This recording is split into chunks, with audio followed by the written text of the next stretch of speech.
श्रीजनवल्लभ गिरिवरधारी श्रीजनवल्लभ गिरिवरधारी यशोदा नंदन व्रज जनरंजन नंदन व्रज जनरंजन जामुना तीरवनचारी यमुना तीरवनचारी जय राधा माधव कुंज विहारी जय राधा माधव कुंज विहारी हरे कृष्ण कृष्ण कृष्ण हरे हरे हरे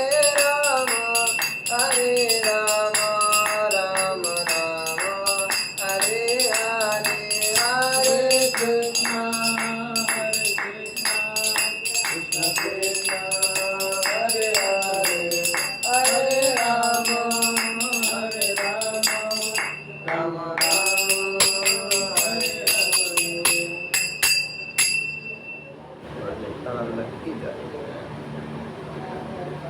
ॐ अज्ञानतिमिरन्धस्य ज्ञानञ्जनशलाकया चक्षुरुन्मिलितं येन तस्मै श्रीगुरवे नमः।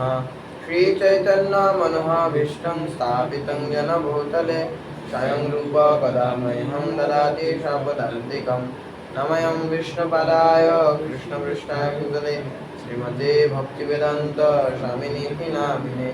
नमस्ते सरस्वती देवे गौरवाणी प्रचारिणे निर्विशेष शून्यवादी पाश्चात्यदेशतारिणे वंशाकल्पतरुभ्यश्च कृपा सिन्धुभ्य एव च पतितानं पावनेभ्यो वैष्णवेभ्यो नमो नमः।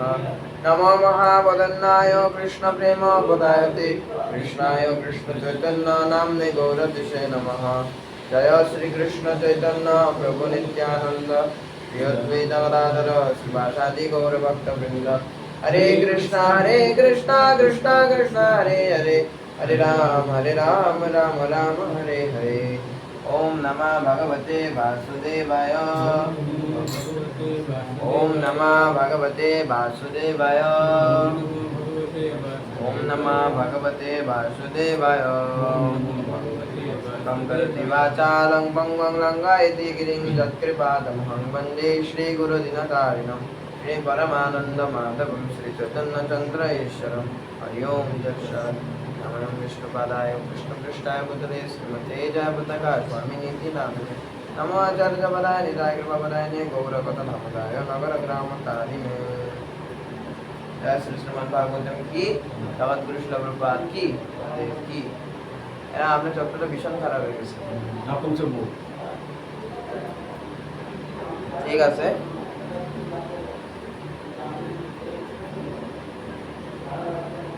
তো নিত্যং ভাগবতং নারায়ণং নমস্কৃত্যং,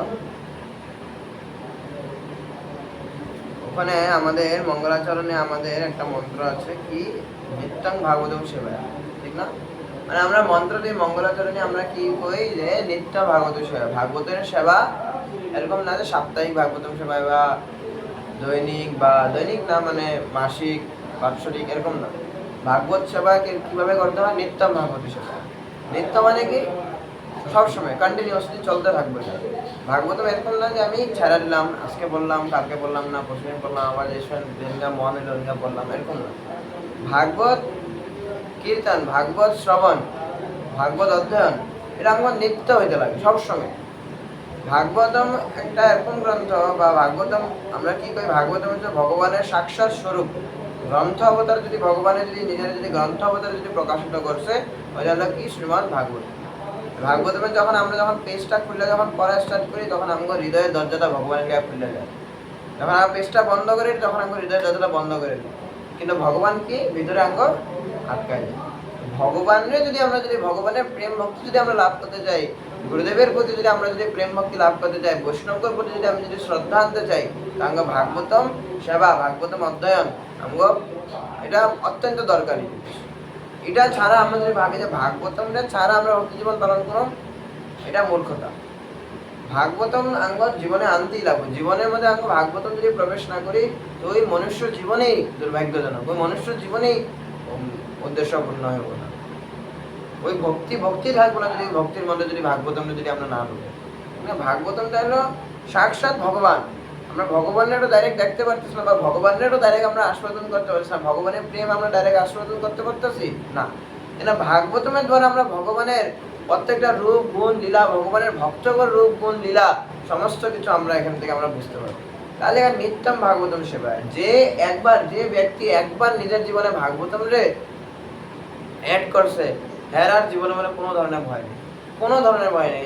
যতবার লাগলে পতন ভাগবতমে হারে ধরে আবার উঠায় দিবে, ভাগবতমে হারে ধরে আবার উঠায় দিবে।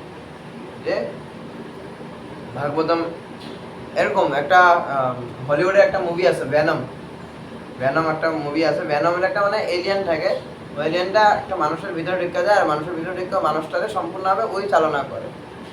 ওই মানুষটা নিজের কোনো কন্ট্রোল থাকে না, ওই এলিয়েন টাইপের। ওইটা একটা ভালো ভ্যানম ভিতরে ঢুকে জায়গা, আর বিষ টাইপের একটা জিনিস, ওটা ভিতরে ঢুকে যায় আর ওই মানুষটার উপর কন্ট্রোল করে। এরকম ভাবে ভাগবতম একটা ভ্যানমের মতন। মানে কি, এই ভাগবতম হলো অমৃত, ভাগবতম রূপে যে অমৃত, ভাগবতামৃত, এটা যদি আমার ভিতরে যদি ঢুকে যায়, তা আমরা নিজের কন্ট্রোল আর চলতে পারবো না। ভাগবতমে আমরা যখন চলাই, ভাগবতমে তখন আমরা চলে, আমরা প্রত্যেকটা পদে প্রত্যেকটা সিচুয়েশনে জীবনের মধ্যে তখন ভাগবতমের জ্ঞান আঙ্গ মাথানো দেয়। ভাগবতমের প্রতি যদি আসক্তি বানায় নিছি, তবে আর এই জড়জগতের কোনো কিছুর প্রতি আর আসক্তি থাকবে না।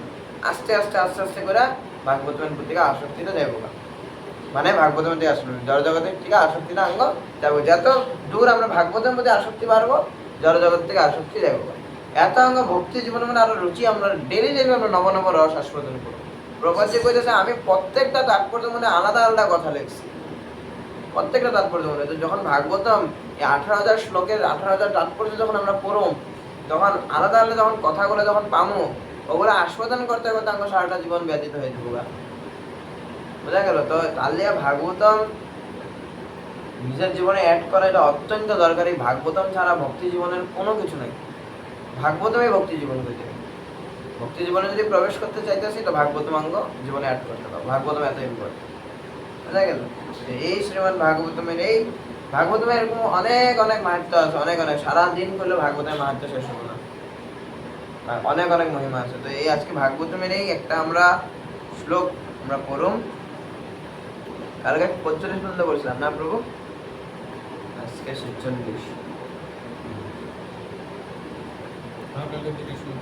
হ্যাঁ 45 পর্যন্ত বলা হয়েছে, আজকে 46 হলো।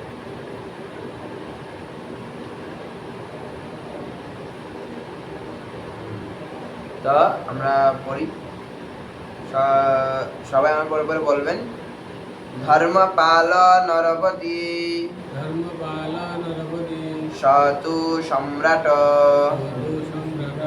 বৃহস্রবা সাক্ষাৎ মহাভাগবত রাজর্ষি হয়মেধয়াৎ ক্ষত্রিত সমযুতঃ দীনন এব अस्मत् শাপম অর্হতি। ধর্মপাল নরপতি ষটু সম্রাট বৃহৎসভা সাক্ষাৎ মহাভাগবত রাজর্ষি হয়মেধয়াৎ ক্ষত্রিত সমযুত দীনন এব अस्मत् শাপম অর্হতি।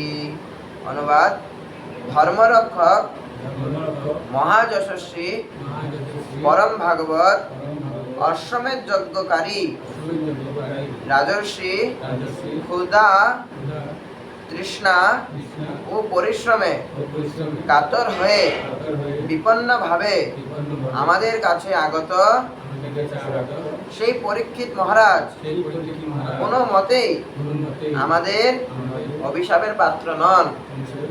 এখানে সমীক ঋষি শৃঙ্গী নিজের পুত্ররে এভাবে তিরস্কার করতেছে যে পরীক্ষিত মহারাজরে তুমি অভিশাপ দিছ, এই পরীক্ষিত মহারাজ অভিশাপের পাত্রই না। কারণ এই পরীক্ষিত মহারাজকে ধর্মরক্ষক, ধর্মরে রক্ষা করছে, আমরা দেখতে পারছি না, অনিরে অনীতির শাস্তি প্রদান করছে। মহাযশস্বী পরম ভাগবত, যেই পরীক্ষিত মহারাজরে গর্ভ অবস্থার মধ্যে ভগবান আইয়া দর্শন দিছে, ভগবান এমন রক্ষা করছে। যেই পরীক্ষিত মহারাজ এরকম পাণ্ডব বংশের একজন বংশধর, ঠিক না? এই পরীক্ষিত মহারাজের প্রতি আমাকে অভিশাপ, উনি অভিশাপের পাত্রই নয়, এরকম কে কইতেছে? সমীক ঋষি কইতেছে। বোঝা গেল? এটা শৃঙ্গি ভুলে দিয়া লাইছে, বা ওনার তখন মাথাটা কাম করে না। কারণ মাথাটা কাম করছে মানে কি? কারণ তখন ওনার মাথার মধ্যে কে আছে? কলিয়া আছে। কলিয়ে তখন আর ব্রাহ্মণ গুলাকে খারাপ করে না, কলিয়ে ব্রাহ্মণ গুলাকে খারাপ করে। প্রথম তো ব্রাহ্মণরে খারাপ করলে এমনি সমাজ যাইব, ঠিক না? নম ব্রাহ্মণে বা গো ব্রাহ্মণে, এটা যখন সমাজের মধ্যে যখন গোমাতা আর ব্রাহ্মণে যখন অত্যাচার করা হবে, সমাজ এমনি এমনি ভেঙে যাবো। সমাজের মধ্যে আর কোনো ধরনের সদাচার, কোনো ধরনের সদ্গুণ থাকবোই না। তো তালিয়া কলি সপ্তাহে প্রথম অ্যাটাক করছে ব্রাহ্মণরে, ব্রাহ্মণ নিজের গুণ হারাই দিয়েছে, বাস সমাজ আস্তে আস্তে ভ্যানিশ।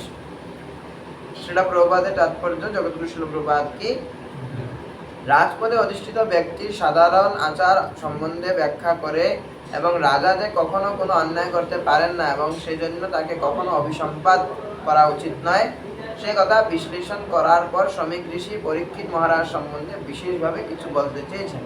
পরীক্ষিত মহারাজের বিশেষ গুণাবলী এখানে সংক্ষেপে বর্ণিত হয়েছে। যদি মহারাজ পরীক্ষিতকে কেবল একজন রাজারূপে গণ্য করা হয়, তাহলে তিনি ছিলেন মহা যশস্বী একজন শাসক, যিনি ধর্মের নিয়ম অনুসারে রাজ্য শাসন ব্যবস্থা প্রতিষ্ঠা করেছিলেন। সমাজের সমস্ত বর্ণ এবং আশ্রমের কর্তব্য সম্বন্ধে শাস্ত্রে নির্দেশ দেওয়া হয়েছে। শ্রীমদ্ ভগবদ গীতায় 18 নম্বর অধ্যায় 43 নম্বর শ্লোকে বর্ণিত ক্ষত্রিয়ের সমস্ত গুণগুলি পরীক্ষিত মহারাজের মধ্যে বর্তমান ছিল। তদুপরি তিনি ছিলেন একজন মহান ভগবত ভক্ত এবং স্বরূপসিদ্ধ মহাপুরুষ। ক্ষুধা, তৃষ্ণা এবং পরিশ্রমে কাতর হয়ে রাজা যখন তাদের কাছে এসেছিলেন, তখন তাকে অভিশাপ দেওয়া কোনো মতেই সমীচীন হয়নি। এভাবে সমীক ঋষি স্বীকার করেছিলেন যে পরীক্ষিত মহারাজকে অভিশাপ দেওয়া সর্বতোভাবে অন্যায় হয়েছিল। যদিও সমস্ত ব্রাহ্মণেরা সেই ঘটনার সঙ্গে যুক্ত ছিল না, তথাপি সেই ব্রাহ্মণ বালকের অপরিণত আচরণের ফলে সারা পৃথিবীর অবস্থার পরিবর্তন হয়েছিল। এভাবে সমীক ঋষি একজন ব্রাহ্মণ পৃথিবীর অবস্থার অধপতনের সমস্ত দায়িত্ব গ্রহণ করেছিল। এখানে সমীক ঋষি এটাই কইতাছে যে তুমি যেহেতু পরীক্ষিত মহারাজের মতন একজন শুদ্ধ ভক্তরে তুমি অভিশাপ দিছ, যেই ব্যক্তি, যেই ভক্ত কোনো অভিশাপের পাত্রই না, উনি অভিশাপ পাওয়ার যোগ্যই না, ওনারা যদি সারা বিশ্ব ব্রহ্মাণ্ডের সমস্ত আশীর্বাদও যদি দেওয়া দেয়, তবে পরীক্ষিত মহারাজের লিয়া কম করবো কিনা? পরীক্ষিত মহারাজ এরকম একজন শুদ্ধ ভগবত ভক্ত ছিল।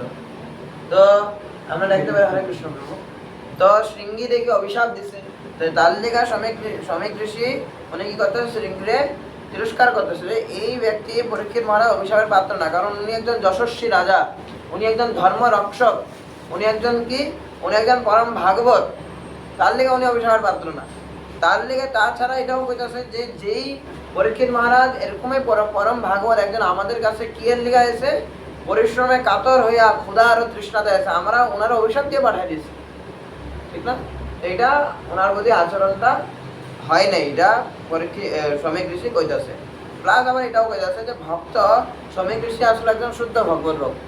সমীক ঋষি যেহেতু শুদ্ধ ভগবত ভক্ত আসলে বাইরে কিছু রাখছেন নি বাবু, গাড়িটা দাঁড়ায় দিছে।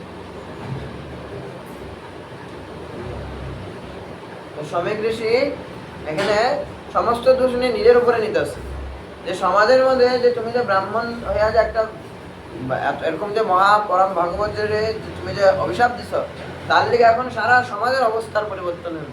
সারা সমাজ এখন কি হয়ে যাব? ধ্বংস হয়ে যাব। কারণ কেন? সমাজ পুরো ধ্বংস হয়ে যাব। কারণ কেন? কারণ একজন ব্রাহ্মণ হয়ে তুমি একজন পরম ভাগবত একজন শুদ্ধ ক্ষত্রিয়রে তুমি অভিশাপ দিছ। এটা এখানে সমীক ঋষি কইতেছে। সমস্ত পৃথিবীর এখন যে অধপতন হইব, কারণ ব্রাহ্মণেই যেহেতু নাইমা গেছে না, ঠিক না? অভিশাপ দিয়ে তার লেগা সমস্ত পৃথিবীতে অধপতন হইব। এই সমস্ত দায়িত্ব কে নিতে আছে? সমীক ঋষি নিতে আছে। এটা একটা ভক্তের গুণ।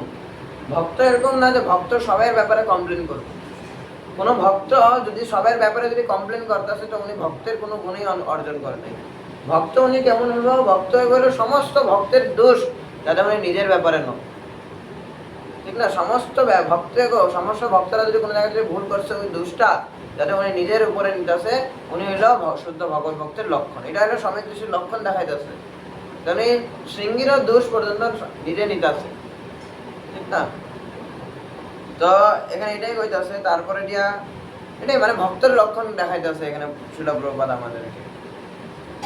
ঠিক আছে, তো আরেকটা শ্লোক আমরা পড়ি, এটা একটু তাৎপর্য বড় আছে। তো শ্লোক 47 আপনারা সবাই আমার পরে পরে বলবেন আবার। অপাপেষু অপাপেষু সবৃত্তেষু সবৃত্তেষু বালেন অপক্ক বালেন অপক্ক বুদ্ধিনা বুদ্ধিনা পাপম কৃতম পাপং কৃতং তদ ভগবান ভগবান সর্বাত্মা ক্ষন্তুম অর্হতি। তম অর্হতি। অনুবাদ, তখন সেই ঋষি তখন সে ঋষি সর্বব্যাপ্ত পরমেশ্বর সর্বব্যাপ্ত পরমেশ্বর ভগবানের কাছে ভগবানের কাছে প্রার্থনা করলেন প্রার্থনা করলেন, তিনি যেন তিনি যেন তার বুদ্ধিহীন তার বুদ্ধিহীন অপরিণত বালক পুত্রকে অপরিণত বালক ক্ষমা করেন, ক্ষমা করেন। যে সমস্ত পাপ থেকে যে সমস্ত পাপ থেকে মুক্ত তার মুক্ত তার মহান ভক্তকে অভিশাপ দিয়ে অভিশাপ মহা অপরাধ করেছে। তো এটা হলো কি করছে, শৃঙ্গী শুদ্ধ ভক্তের চরণে মহা অপরাধ করছে। শুদ্ধ ভক্তরে অভিশাপ দিয়া শুদ্ধ ভক্তের চরণে কি করছে, একটা মহা অপরাধ করছে। তার লিগে এখানে সময় কিছু বাবা হিসাবে ভগবানের কাছে উনি প্রার্থনা করছে যে আমার ছেলেরে যাতে, উনি একটা অবুদ্ধি মানে বুদ্ধিহীন একজন অপরিণত বালক, তার লিগে এই ব্যাপারে তুমি যাতে ওনারা যাতে ক্ষমা করে, এরকম ভগবানের কাছে প্রার্থনা করতেছে। অনেক সময় কিছু কাছে আর কোনো উপায় নেই, বৈষ্ণব অপরাধ করছে, ঠিক না? তাৎপর্য, প্রত্যেক ব্যক্তি তার পুণ্য অথবা পাপ কর্মের জন্য দায়ী। সময় ঋষি বুঝতে পেরেছিলেন যে তার পুত্র পরীক্ষিত মহারাজ পরীক্ষিতকে অভিশাপ দিয়ে এক মহা পাপ করেছে, কেননা মহারাজ পরীক্ষিত ছিলেন একজন পুণ্যবান রাজা এবং ভগবানের একজন মহান ভক্ত হওয়ার ফলে তিনি সমস্ত পাপ থেকে সম্পূর্ণরূপে মুক্ত ছিলেন। অতএব ব্রাহ্মণদের তাকে রক্ষা করাই কর্তব্য ছিল। ভগবত ভক্তের প্রতি কোনো অপরাধ করা হলে তাকে তার থেকে উদ্ধার পাওয়া অত্যন্ত কঠিন। ভগবত ভক্তের প্রতি কোনো অপরাধ করা হলে তার থেকে উদ্ধার পাওয়া অত্যন্ত কঠিন। সমাজের নেতা রূপে ব্রাহ্মণদের কর্তব্য হচ্ছে আশ্রিতদের রক্ষা করা, অভিশাপ দেওয়া নয়।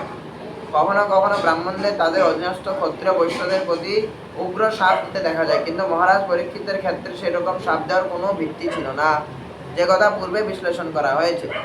সে মূর্খ বালকটি কেবল ব্রাহ্মণের পুত্র হওয়ার গর্বে গর্বিত হয়ে তা করেছিল এবং তার ফলে সে ভগবানের আইন অনুসারে দণ্ডনীয় হয়েছিল। ভগবানের শুদ্ধ ভক্তের চরণে যদি কেউ অপরাধ করে তাহলে ভগবান তাকে কখনোই ক্ষমা করেন না। তাই মহারাজ পরীক্ষিত অভিশাপ দিয়ে সেই মূর্খ শৃঙ্গী কেবল এক মহা পাপই করেননি, এক মহা অপরাধও করেছিলেন। তাই শ্রমিক ঋষি বুঝতে পেরেছিলেন যে কেবল পরমেশ্বর ভগবানই তার পুত্রকে সে মহা পাপ থেকে রক্ষা করতে পারেন। তাই তিনি পরমেশ্বর ভগবানের কাছে ক্ষমা ভিক্ষা করে প্রার্থনা করেছিলেন, কেননা তিনি অপরিবর্তনীয় কর্মফল থেকে জীবকে উদ্ধার করতে পারেন। আবেদনটি করা হয়েছিল সেই মূর্খ বালকের নামে, যার বুদ্ধিমত্তা ছিল সম্পূর্ণ অপরিণত।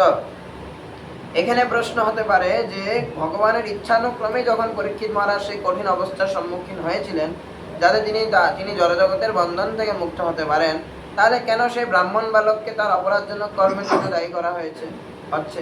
তার উত্তর হচ্ছে যে অপরাধটি শুধু একটি বালকের দ্বারা ঘটেছিল, যাতে সে অনায়াসে ক্ষমা লাভ করতে পারে, এবং তাই তার পিতার প্রার্থনা ভগবান শুনেছিল।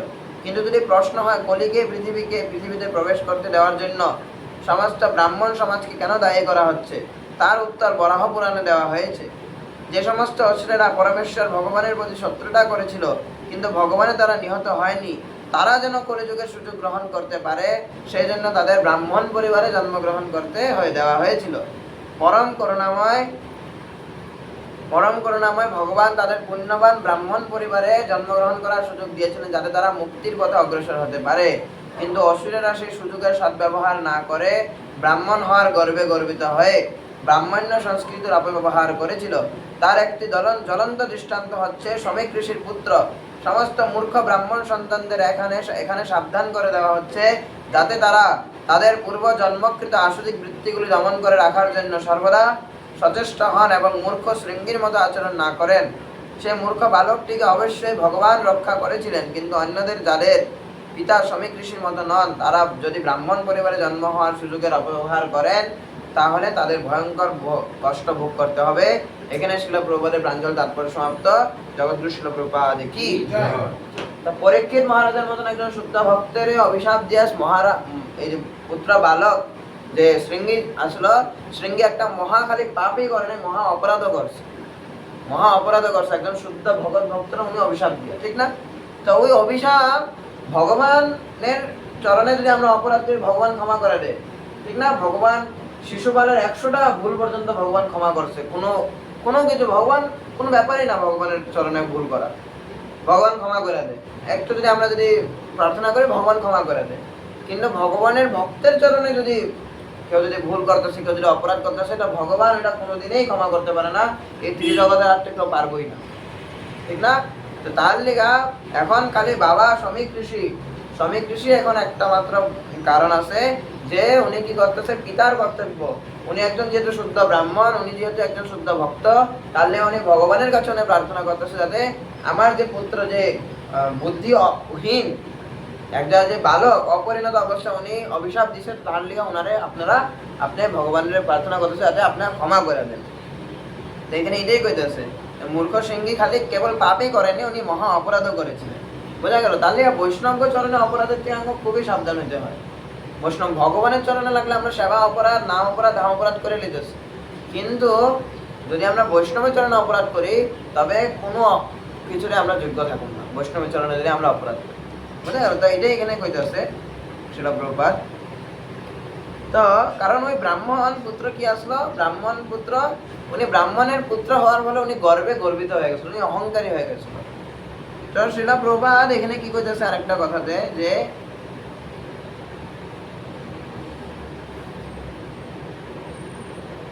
হ্যাঁ, তো এখানে কি কইতেছে যে এমনিতে এখানে প্রশ্ন হইতে পারে যে যেহেতু পরীক্ষিত মহারাজের দিকেই ভগবান এরকম একটা পরিস্থিতি সৃষ্টি করছে যে পরীক্ষিত মহারাজ যাইবো, সাপ গলাতে দিয়ে দিব, অভিশাপ প্রাপ্ত হইব, 7 দিন এলিয়া ভাগবত শুনবো, এটা ভগবানেরই রচনা, ঠিক না?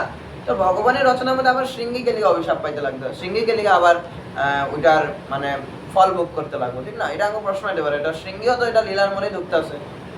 কিন্তু এখানে এটাই শিলা প্রভুপাদ কইতেছে যে যেহেতু উনি অপরাধ করছে, বালক শৃঙ্গী উনি মহারাজ পরীক্ষিতের চরণে অপরাধ করছে ঠিক, কিন্তু আমরা দেখতে পারি যে উনি ওনার বাবা যেহেতু ভগবানের কাছে প্রার্থনা করছে, তো প্রার্থনা করা মাত্রই ভগবান শৃঙ্গীরে ক্ষমা করে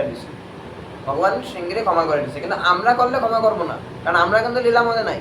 আমরা কি লীলার মধ্যে আছি যে আমি ভগবানের চরণে আমি ভক্তের চরণে অপরাধ করব, ভগবান আমার ক্ষমা করে দিব, আমার বাবাকে প্রার্থনা করবো না, ওইটা ওখানে লীলা আসলো, তো তাহলে ভগবান ওখানে ক্ষমা করে দিছে। আরেকটা প্রশ্ন হতে পারে যে কলিকে এই পৃথিবীতে প্রবেশ করতে দেওয়ার জন্য সমস্ত ব্রাহ্মণ সমাজকে কেন দায়ী করা হচ্ছে? শ্রমিক ঋষি এখানে নিজের ব্রাহ্মণ সমাজরে উনি কি করতেছে যে ব্রাহ্মণ সমাজে দায়ী করতেছে যে এরকম পরম ভাগবত যে আমরা যে অপরাধ করছি পরম ভাগবতের চরণে, বা আমরা যে কলিরে প্রবেশ করতে দিতেছি, ব্রাহ্মণ যে গুণ নিজের গুণ যে হারায় ফেলাইছে ওইটা থেকে সমস্ত ব্রাহ্মণই খালি দায়ী, এরকম শ্রমিক ঋষি কইতেছে। তো কেন খালি ব্রাহ্মণ সমাজের দায়ী করা হইতেছে এই কলিরে প্রবেশ করতে দেওয়ার মধ্যে? অন্য কিছু করতে পারতো, বিভিন্ন ধরনের পাপ আচরণও করাতে পারতো, 4টা পাপ কর্ম তো দেওয়া হয়েছিল কলিরে, ওগুলা দিয়েও তো কলি ঢুকতে পারতো, কিন্তু ব্রাহ্মণ দিয়েই কেন কলি ঢুকছে? ওখানে ওইটার উত্তর শিলা প্রভুপাদ এখানে নেক্সট লাইনে কইতেছে যে বরাহ পুরাণ, এটার উত্তর বরাহ পুরাণে দেওয়া হয়েছে। বরাহ পুরাণে কইতেছে যে সমস্ত অসুর করে ভগবান মারে নাই, যে সমস্ত অসুর করে ভগবান মারতে পারে নাই মানে কি ভগবান মারে নাই, তারা এমনি এমনি মরে গেছে গা। তাগর যে কর্মফলগুলো, তাগর ভিতরে যে আসরিক প্রবৃত্তি, আসরিক যেগুলো নেচার, ওগুলা যাতে শুদ্ধ করতে পারে, তার লিগে ওই অসুরগুলারে এখন শুদ্ধ ব্রাহ্মণের ঘরে জন্ম দেওয়া হয়েছে, ব্রাহ্মণ পুত্র।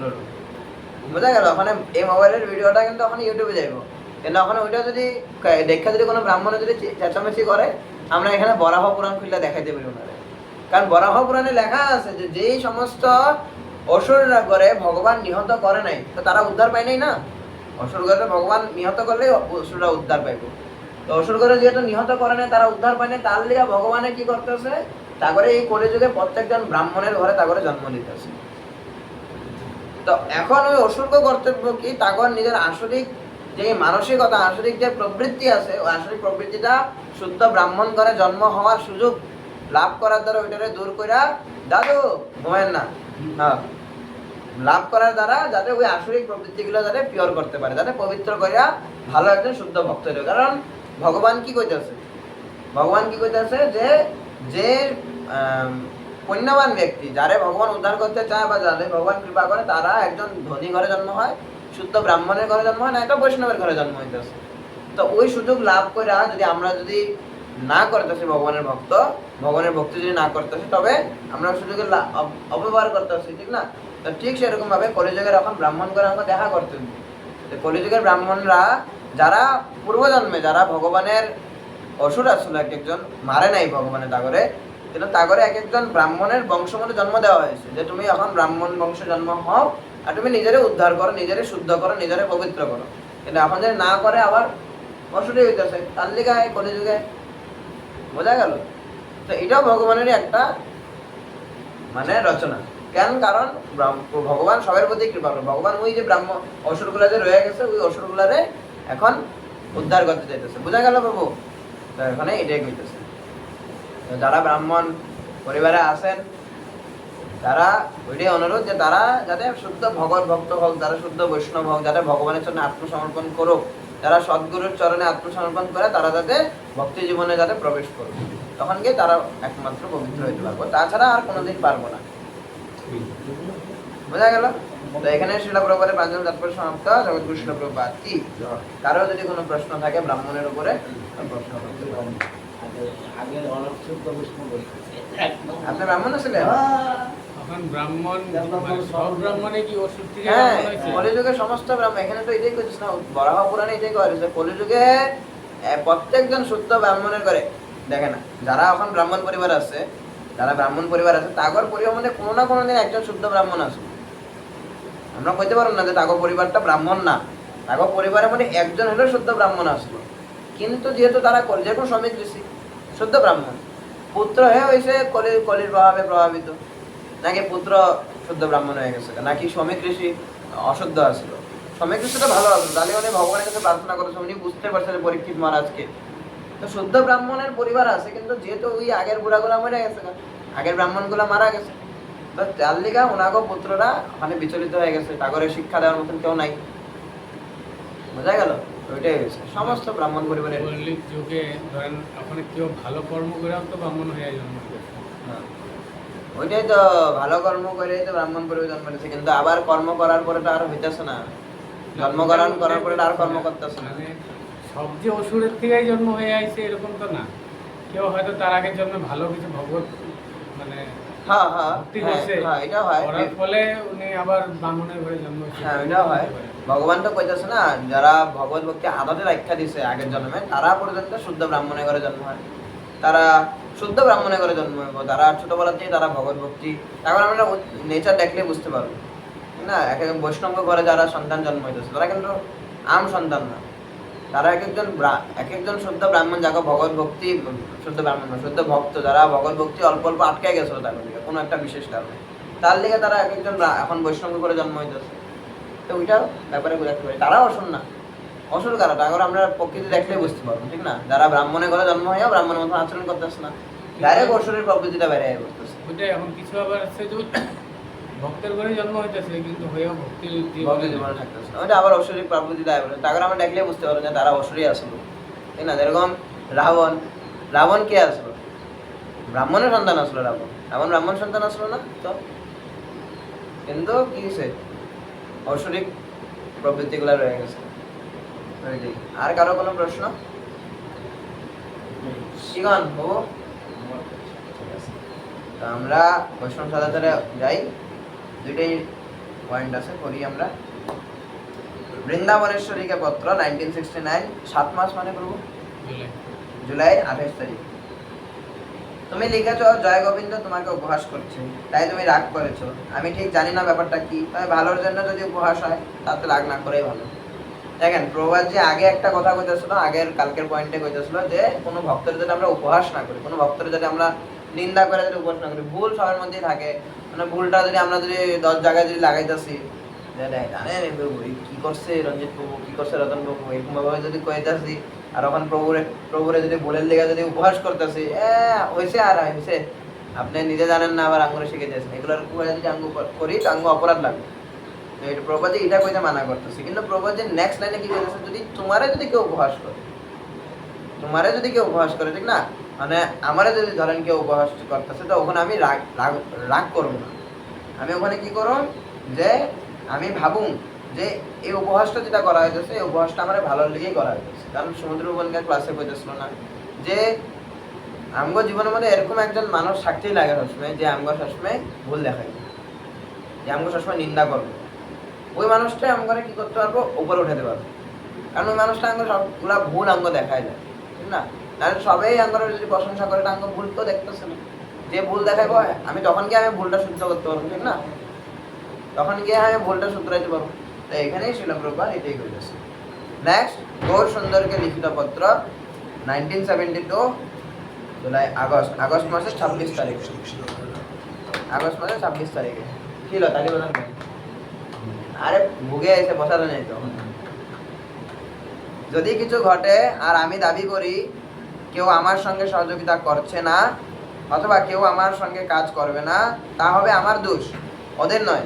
বৈষ্ণব ভক্তের এভাবে চিন্তা করা উচিত। আমাদের এভাবে উপহাস করে দোষ দেখে চলে গেলে হবে না, সেটা বৈষ্ণবের পন্থা নয়। বরং আমাদের ভাবা উচিত সবাই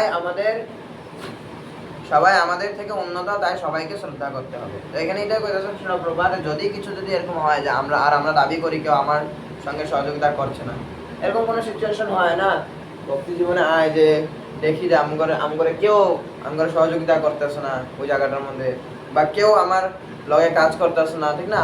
আমার কেউ সাপোর্ট করতেছে না, যে কোনো সেবার মধ্যে হোক বা কোনো একটা সিচুয়েশনে হোক আমার কেউ সাপোর্ট করতেছে না, তখন আমার এরকম ভাবা উচিত না যে একটা বৈষ্ণব পর্যন্ত আমার ভালো না। এরকম ভাবতে পারি না, এতদিন আমি নাম হট্ট সময় দিলাম, এখন একটা বৈষ্ণব পর্যন্ত, একটা ভক্ত পর্যন্ত আমার লেগে দাঁড়াইতেছে না, একটা বৈষ্ণব পর্যন্ত আমার লেগা সাপোর্ট করতে আইতেছে না, একটা বৈষ্ণব পর্যন্ত আমার লেগে আজ্ঞা আইতেছে না। এটা আমাকে কোনদিন ভাবা উচিত না। আমাকে সবসময় ওই সিচুয়েশনটা আইতেও পারে না, বিভিন্ন সময় আইতে পারে, কারণ ভগবান আমাকে বিভিন্ন ধরনের পরীক্ষা নিতে পারে। তখন আমাকে কি ভাবা উচিত যে না, এটা আমারই দোষ যে একটা ভক্ত আইতেছে না, হয়তো আমি কোনো যোগ্য পাত্র না, এরকম আমাকে ভাবা উচিত। এটাই হলো বৈষ্ণব ভক্তের চিন্তা করার মানে বিষয়। বৈষ্ণব ভক্তরা কোনদিন এরকম ভাববো না যে কেউ একজন আইতেছে না, সবেরই দোষ দেখতেছে। তখন আমি খালি প্রচার করতেছি, আমি একটা ভক্ত যদি আমার লগে সহযোগিতা করতো, একটা ভক্ত যদি প্রোগ্রামে যদি আমার লগে সহযোগিতা করতো, বা একটা ভক্ত যদি আমার লগে যদি আজকে দাঁড়াইতে হতো, তবে আজকে আমি ওইটা আমরা বৈষ্ণবের মধ্যে দোষ দেখতেছি। দোষ দেখলে আমার কি হবো, অপরাধ হইব। তার লিগে ওগুলো জায়গার মধ্যে আমাকে বিচার করা করতে হবে যে এখানে দোষটা হয়তো আমারই, যে আজকে কেউ আমার লগে আয়নি। ভগবান আমার দিয়ে করাতে যেতেছে, গুরুদেব আমার দিয়ে একলা করাতে যেতেছে, আমি একলাই করবো, আমি একাই করবো। তরুণ মধ্যে সবসময় দেখো যে ভগবান কোনো সময় গুরুদেব আমগরে দিয়েই তখন সেবা করে। গুরুদেব আর এরকম না যে কেউ আইতেছ না মানে কি ওখানে কেউ আইবো না, আমিও যাবো না, বা একটা ভক্ত আইলো না, থাক আমিও ছেড়ে দিব, এরকম না। গুরুদেব আমার দিয়ে করাতেছে, আমিই করি না, এরকম আমাকে ভাব রাখা দর্শন। কারণ এটাই এখানে ছিল প্রপাত পেতেছে যে আমাকে সবসময় এটাই ভাবা উচিত যে সবাই আমার থেকে উন্নত, তার লেগে আমি সবাই কি করতে লাগবে, শ্রদ্ধা করতে লাগবে। আমি কেউ থেকে উন্নত, যেটা আমি সবাই প্রভু ডাকতেছি, তো আমি নিজে প্রভুর মতন আচরণ করলে না, আমি দাসের মতন আচরণ করবো, ঠিক না? তো এটাই কালকের থেকে আমরা বৈষ্ণব সুলভ বেশভূষা পড়বো, ঠিক আছে? কিভাবে বৈষ্ণব সাজে, কিভাবে বৈষ্ণব কাপড় কানি পরে, সমস্ত কিছু এগুলো আমরা পড়বো, ঠিক আছে? জয় শ্রী শ্রীমদ ভাগবতম কি, বৈষ্ণব সদাচার কি, জগৎগুরু শিল প্রভুপাদ কি জয়, সমবেত গৌর ভক্তবৃন্দ কি জয়। কারো কোনো প্রশ্ন বৈষ্ণব সদাচারের উপরে? আচ্ছা প্রভু, আমরা যে বাবরের বিষয়ে যে প্রথমে মানে কতগুলো ভাবি বা এই করি যে এখন যেগুলো জাগতিক কর্ম আছে আমাদের উপরে নিরন্তর পূজা টুজা করতেই লাগে, এরকম আছে যে তাগদিয়া করা যায় পূজা না? তাগদিয়া দেখেন করলে এটা কি হয়, এটা কোনো ধরনের পূজা হইতেছে না। শিল প্রভুপাদ তাৎপর্য যেটা কইতাছে সপ্তম স্থানে, ভাগবতের সপ্তম স্থানে কইতাছে যে আমরা শ্রাদ্ধ অনুষ্ঠান করি, যদি অযোগ্য ব্রাহ্মণের শ্রাদ্ধ আমার বাবার পিণ্ডি পাইলই না, অযোগ্য ব্রাহ্মণের যদি আমি শ্রাদ্ধ করে দিয়েছি, ওই বাবায় আমার পিণ্ডি পাইলই না। তার লেগা অদ্বৈত আচার্য ঠাকুর কোনো ব্রাহ্মণের ডাকে নাই নিজের পিতৃ শ্রাদ্ধের মধ্যে। কারে ডাকছে? হরিদাস ঠাকুরে ডাকছে। যদি উনি মুসলমান পরিবারে জন্ম হয়েছে, তার লেগে উনি হরিদাস ঠাকুরে কি করছে, ভগবানের নিবেদিত প্রসাদ উনি হরিদাস ঠাকুরে দিছে, হরিদাস ঠাকুর পাইছে, ওনার পিতৃপুরুষ সব সন্তুষ্ট। তার লেগে আমগর বর্তমান যেহেতু কলিযুগে ব্রাহ্মণ নাই, যদি কলিযুগে ব্রাহ্মণ নাই, কোনো ধরনের যজ্ঞ অনুষ্ঠান নিষেধই করা হয়েছে, তা বেকার আমরা ওগুলো না করি, আমরা তাদের বৈষ্ণবকে সেবা করি। ঘরে আমরা যে কোনো পূজা পার্বণ হলে আমরা একটা বৈষ্ণব সেবা দিয়ে দিই, ঠিক না? বৈষ্ণব সেবা দিয়ে দিই, মনসা পূজা হোক, দুর্গা পূজা হোক, যেটাই হোক, বৈষ্ণব সেবা দিয়ে দিই, হয়তো তো বাস। আমগো এটাই তো মানে আমগো বিশ্বাসটা এটা আনতে লাগে যে কৃষ্ণ কর্ম করলে সর্বকর্মকৃত হয়। এটার প্রভুর আসলে শ্লোকটা যে কৃষ্ণ, আমরা যদি ভগবান কৃষ্ণকে যদি সেবা করি সব কাম আঙ্গ হয়ে যাবে সম্পন্ন। এই বিশ্বাসটা যতদিন না আইব আমরা কোনোদিন আমরা ভক্ত হইতে পারবো না। এই বিশ্বাসটা আইতে লাগবে যে ভক্ত করে সেবা করলে, ভগবানের সেবা করলে আমগো সব কাম হয়ে যাবো গা। এই বিশ্বাসটা যতদিন আইব না ততদিন আমগো আর কোনোদিন ভক্ত হইতে পারবো না। বোঝা গেল? তখন পর্যন্ত আমরা মানে ভাবতেছি যে ব্রাহ্মণ ডেকে এলি নাকি, কারণ নাঙ্গো নাম ওটা তো ব্রাহ্মণ নাই, ঠিক না? এখন আমার ব্রাহ্মণ নেই, ডেকে এলি নাকি। কিন্তু না, এখানে যে বিশ্বাস যে আমার লেগা আমার লেগা ব্রাহ্মণ থেকে শ্রেষ্ঠ কি আমার বৈষ্ণবরা, ভক্তরা।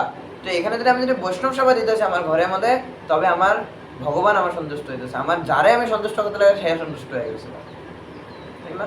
অযোগ্য ব্রাহ্মণ দিয়ে গোলযোগের মধ্যে কোনো ধরনের পূজা পার্বণ না। তারা হলো আগুন তাপানি ব্রাহ্মণ, আইবা পাঠ করে দিয়া খালি আগুন জ্বলাইবো বাস যাইবো, কোনো ধরনের বহু নিয়ম নাই। তো বেকার উল্টা গৃহস্থ করে তখন মানসিকতা খারাপ হয়, গৃহস্থরা তখন অধপতিত হয়ে যায়, বোঝা গেল? তখন অধপতিত হয়ে যায়, তখন ওনারা আধ্যাত্মিকভাবে কোনো উন্নতি করতে পারে না।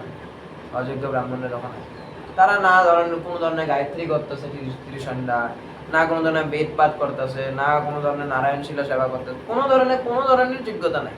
কিছু একটা কোন খ্যাপ করে উঠে যাবো, এটা ব্রাহ্মণের গুণ। এগুলা না, ব্রাহ্মণরা আবার কি করতেছে, দোকান খুলতেছে, ব্রাহ্মণরা আবার বৈশ্য হয়ে যেতেছে, কোনো শূদ্র চাকরি করে দিতেছে ব্রাহ্মণরা। এগুলো ব্রাহ্মণ নাকি? না, বৈষ্ণব করে সেবা করাটা অত্যন্ত দরকার। লক্ষ্মী পূজা, সরস্বতী পূজা, বিপত্তারিণী পূজা, এগুলো দেখেন, এক নম্বর কথা, ভক্তরা এগুলো সেবা করেন, এগুলো পূজা করে না। ভক্তরা করে না কারণ কৃষ্ণ কর্ম করলে সর্বকর্মকৃত। আমরা ভগবান কৃষ্ণের যেহেতু সেবা করতেছি, আমরা যেটা বৈষ্ণব সেবা করতেছি, আমাকে সমস্ত দেবদেবী এমনি সন্তুষ্ট হয়ে যেতেছে, এটাই আমাকে রাখতে লাগবে। এটাই ভগবান নিজেই করতেছে। অল্প বুদ্ধি সম্পন্ন ব্যক্তিরা দেবদেবী করে পূজা করে। তবুও যদি কুল দেবী আমরা অনেক বছর ধরে আমরা পূজা করে দিচ্ছি, লক্ষ্মী পূজা অনেক বছর ধরে আমরা বিপদনাশিনী পূজা করে দিচ্ছি, পূজা করতে লাগবো, পূজা করতে পারি, কিন্তু ভক্ত করে দেওয়া পারে। ওই দিন একটা যাতে আমরা বৈষ্ণব সেবা যাতে ঘরে দিই, ওখানে বিপদনাশিনী থাকবো, ভগবানের অল্টারও থাকবো। তো ভগবানের অল্টারের মধ্যে আমরা ভগবানের ভোগ লাগাইয়া সুন্দর করে বৈষ্ণব করে ডাকলাম, ঠিক না? ব্রাহ্মণগণ ওই এত টাকায় দিতে লাগে, বৈষ্ণব করে এত টাকায় খরচ হইব, ঠিক না? বৈষ্ণব করে আবার কোনো ডিমান্ডও নাই। ব্রাহ্মণরা আবার কইব যে আমি বিপদনাশিনী পূজা করার 5,000 টাকা লাগবে, ঠিক না? যে যাই হোক, আমরা ওখানে ভগবানের ভোগ লাগায় ওই ভোগের প্রসাদ যখন আমরা বিপদনাশিনী গিয়ে যখন দিব, তখন গিয়ে বিপদনাশিনী গ্রহণ করবো, ওই ব্রাহ্মণের হাতে গ্রহণ করবো না। বুঝা গেল? তার লেগে আঙ্গ এটা করা কথা যে আঙ্গ প্রভুর বাড়িতে সবসময় মনসা পূজা হয়। এটা ওনাকে মানে কুলের থেকে চলে যাইতেছে নাকি, অনেক বছর ধরে ওনারা পড়ে যাইতেছে। তো ওনারা কি করে, ওনারা হয়তো শুদ্ধ ব্রাহ্মণ বৈষ্ণব দিয়া পূজা করাইবো, ঘরে বৈষ্ণব সেবা দিব, এই হলো ওনাগণ প্রভুর আঙ্গ জীব গোস্বামী প্রভুরে দিয়া উনি পূজা করাইতেছে। তো জীব গোস্বামী প্রভু কদিন পরে যাইতেছে, আর তো আঙ্গ নগাদে ব্রাহ্মণ নাই। তখন আমরা কি করবো, ওই মনসামারে আমরা যেহেতু পূজা করতে লাগে, তো মনসামার পূজার দিনকা পূজা হইব, ওই দিনকে আমরা ভগবানের বন্ধ করে দেন, ভগবানের সেবা করে